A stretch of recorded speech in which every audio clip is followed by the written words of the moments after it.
ఇది కూడా చీరలు కస్టమర్స్ తీసుకున్నారు. వీటికి లేసింగ్ కుట్టాలంట.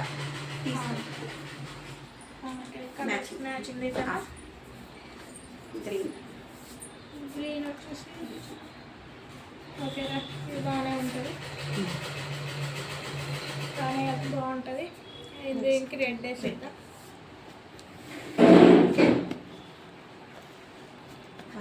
దీనికి purple and gold perfect matching.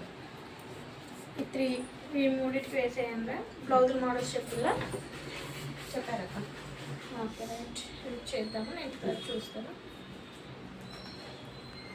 ఈ లేస్లనే సదరాలే. సో ఫ్రెండ్స్, మీకు కూడా షేర్ చేసుకుందాం అనుకుంటున్నాను. ఇలా మనకి శారీస్కి లేసెస్ మన దగ్గర అవైలబుల్. మ్యాచింగ్ లేస్ చూసి మేమే వేస్తాము. సో ఎవరికి ఇంట్రెస్ట్ ఉన్న శారీ లేస్కి నా దగ్గర అవైలబుల్లో ఉంటుంది. థ్యాంక్ యూ అండి.